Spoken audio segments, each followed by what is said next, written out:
make these attempts to connect, they're not responding, and so our emotional bank account gets low. Have you been wondering how to break free from the affair once and for all? Now's the time to take back your life, your emotions, find happiness, joy, and fulfillment with your marriage. HealingBrokenTrust.com is the place where you can find resources to take the healing journey to the next level. You'll find incredible resources for every stage of your affair recovery journey. Connect with our team of qualified affair recovery therapists who stay current with the ever-growing, ever-changing affair recovery research that's available to help you heal wherever you are in the process. Take our home study course focused on helping you communicate and express yourself in a way that gets you what you want.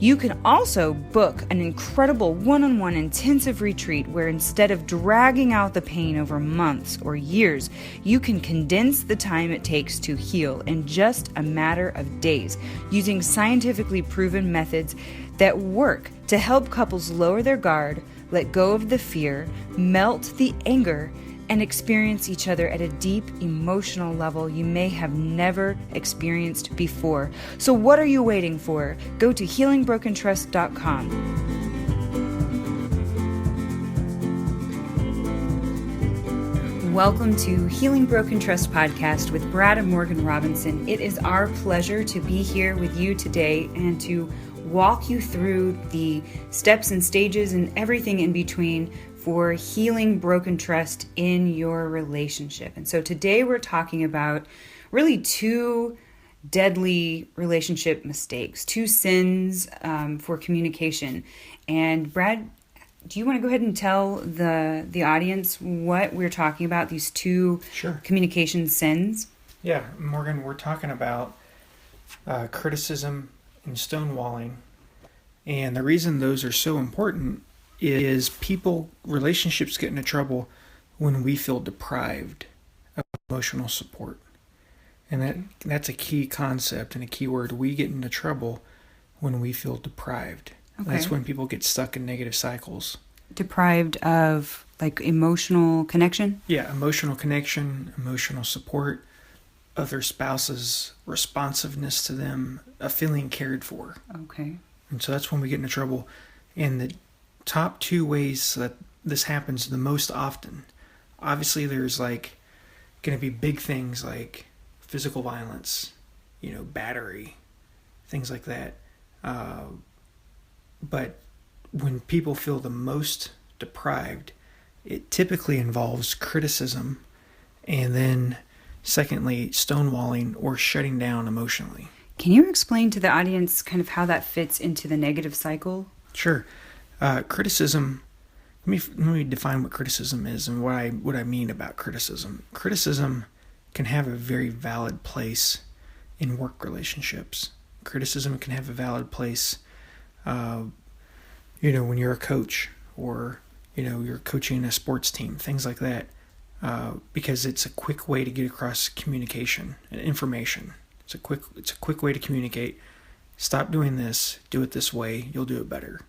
But the problem with criticism is people often feel like you think they're failing or they're not good enough, that they're doing it wrong. And what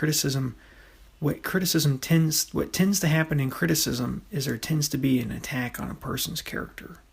In, I guess, poorly done criticism? Well, criticism, period. Okay. That's how people feel. It's like, you think I'm stupid, or you don't think I'm smart, or I'm capable. So that's kind of highlighted tenfold with a love relationship? Yeah, and it's a terrible thing to do in a romantic relationship, because I didn't marry you to hear your criticism. You didn't marry me to hear my criticism of you. We married each other for emotional support, to feel cared for, to feel taken care of. Mm-hmm. And where people get into trouble is when they hear criticism, because that criticism says you're no longer a safe person for me to open up to and talk to. I can no longer go to you and open up and talk to, because I'm going to get criticized. Gotcha. So they start to shut down. They start to pull away. Yeah. And that's kind of where that negative cycle starts to play out. It can be. It could also start with the shutting down and the stonewalling.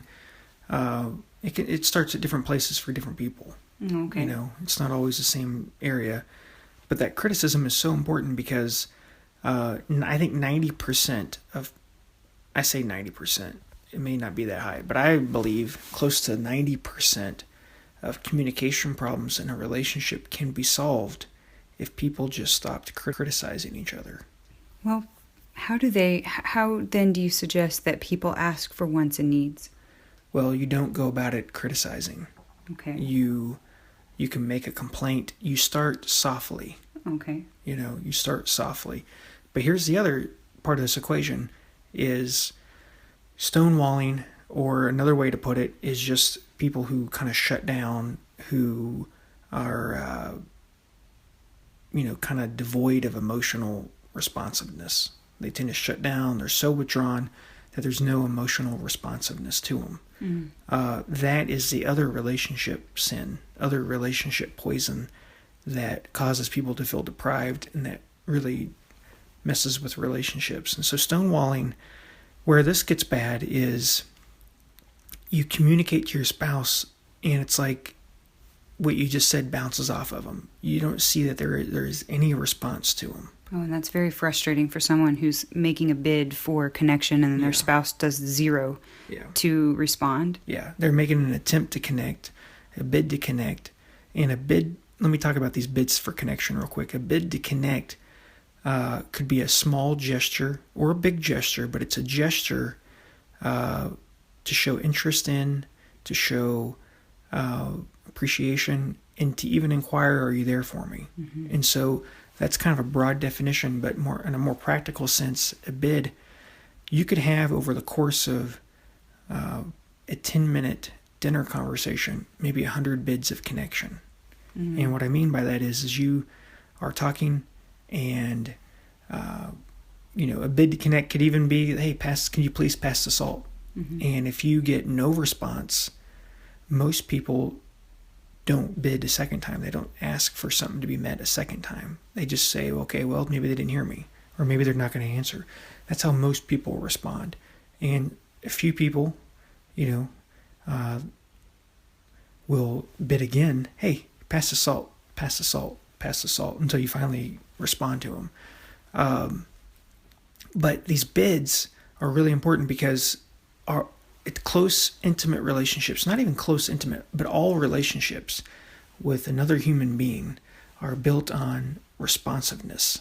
Mm-hmm. We always ask ourselves in a relationship, whether it's our spouse, child, or coworker, or of our parents, are you there for me?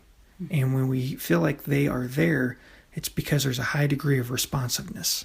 They show that they're interested, they show that they care, they're tuned into us. Mm-hmm. And what stonewalling does is there's usually a profound lack of that. Okay.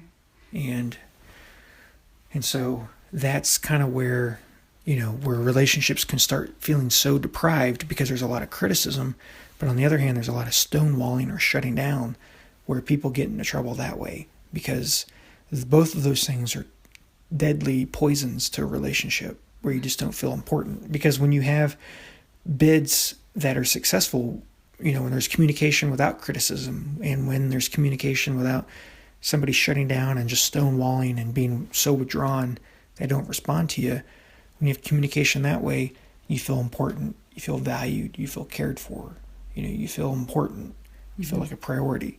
But when you have somebody who's just kind of distant and stonewalling and shutting down, there is no bids that are being met. And so what happens is your emotional love tank doesn't get full. And we've all had friends or people that we've been around who, when we call them, don't call us back. And so, we don't really feel like, sometimes we feel like, well, maybe I'm not very important to them. Yeah, maybe they don't want to be friends with me. Maybe they don't want to be friends with me. And so, we make these attempts to connect. They're not responding. And so our emotional bank account gets low. And so we sort of shut down. We stop trying. We start shutting down. We stop trying.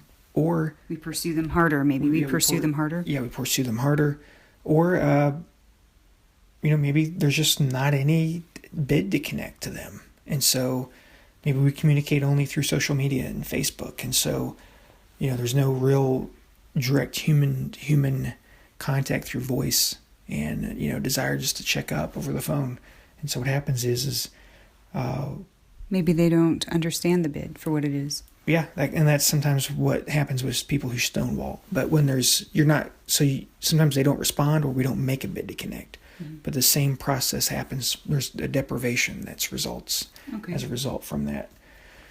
And so eventually, as time goes by, people develop negative views of each other. When there's a lot of criticism, and when there's not any bids being met, there is a lot of criticism that develops. So I think they call that negative sentiment override. Is that right? Yeah. There's a negative sentiment override, and that's a fancy word just to say it's almost like you're wearing sunglasses that color how you view the relationship. You see everything. If you have black sunglasses on, you see everything in a darker tint. If you have, navy blue sunglasses, you see everything as navy blue. Orange is orange. And so it colors the whole relationship that way. And even the past, it can go back and rewrite the past in your mind. Oh, yeah, it does that too. Yeah, where people will say, I was never happy. Clearly they were happy. But as time goes by, they'll rewrite their relationship history. And it's either positive or negative. Mm-hmm. Like there's no middle ground or realistic way of looking at it. It's either more generous or when it's positive, it's more generous. But when it's negative, it's really negative. And you look at the whole relationship as not healthy. And what's really interesting that you say that? I think just as you begin to color your relationship in the negative light because of this terrible cycle that you're in, you can also go back and sort of rewrite it to be positive in a sense, because you can kind of flip the switch the other direction as you begin to have a healthy relationship again. Mm-hmm. Yeah, you can. You can write it. You can create a story, but you only do this when it's positive. You can't trick yourself into this. Right. But when you're in a good place, you can kind of look at it like, yeah, we both were suffering. We both were hurting. We didn't come from good places emotionally as in our childhood. And so we met and we both just really were kind of destined to have some struggles. And so you can kind of look at it as a positive spin other than, yeah, they're just an a-hole. Or they're just totally bad. Yeah, they're just total narcissists, which is what happens when people describe their spouse in the negative cycle. While it's going on. Yeah, they'll do that. But one of the important things with these bids is that happy couples will turn to their spouse 20 times more than a couple who's distressed. And that's just an everyday conversation. So happier couples will make more attempts to connect to each other and respond to each other and be there with each other. And so they'll make more of these little bids for connection 20 times more than couples who aren't happy. And the other interesting thing about this is couples who were first married, couples who had just gotten married, a newlywed study that was done, the happily married couples who 6 years later, they had positive bids toward each other 86% of the time. And those who were divorced 6 years later, they only had 33% positive bids. And during this newlywed study. Gotcha. And so they're just newly married, did a study on them. Those who were divorced. Who divorced 6 years later? Divorced 6 years later. During that honeymoon period in their relationship, only made positive bids towards each other 33% of the time. Wow. And those who divorced had that, but those who were happy had even 86, more. Yeah, they had 86% positive bids towards So each basically other. What they did was they brought newlyweds into a room and studied them at that point and then followed up with them 6 years later. Mm-hmm. And and that's what they found. Wow, that's great. Yeah. And these bids are huge because when we feel like our spouse is responding, because the basic question is, are you there for me? Are you attentive to me? Do you care about me? Do you care about me? Are you responding to me? Are you engaged with me? And when those bids are there, that's what causes relationships to thrive. Right. That's what causes people to grow and feel accepted and loved. And a surefire way to destroy that is through criticism and stonewalling, or just being so withdrawn and so almost neglectful. That's how you destroy a relationship. So nourishment to the relationship is by a soft startup, right? So can you explain a little bit more about the soft startup for someone who is kind of on the critical side? Sure. Like a soft startup would basically mean starting gentle. You're going to come in you're not going to start off with a harsh tone of voice. You're not going to start off saying, you did this, or, you're not going to, because the other receiver, you have to craft a message that the receiver can be receptive of, that they can hear. Right. And now there is a point where, and some of you guys listening to this most likely are there, a lot of you listening to this, if you've experienced infidelity in a relationship, there is a point where, you're going to talk about some of these hard things, and the receiver is going to not be able to receive it no matter how you start out, just because there's so much shame around their actions, that you can start sweet and start soft and start kind. And because there's so much shame around the affair and what they did, or they're so done with the relationship, or they are unwilling to end the affair, that no matter how you communicate with them, it's going to be hard for them to pull out of it. Yeah, it's going to be a struggle no matter what. And that's where help comes in. Yeah, you got to get help with these things. And so this is more for preventative care and keeping yourself from trouble. And even as you rebuild, staying away from criticism, staying away from harshness, staying away. You want to have a gentle, soft tone with each other. One thing that I've noticed a lot of successful couples do in this soft startup phase is they sort of begin to speak to their spouse like they would a friend or a colleague. Our spouse is obviously a friend, but we reserve our niceties for everyone else. But then when we get home, we forget those niceties with our family.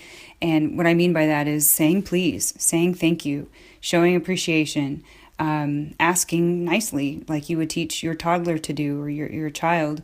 Say please, say thank you, take your turns, be kind in the best way you can. And if you struggle to do that, then maybe there's something to work through. Maybe there's still bitterness, maybe there's still anger.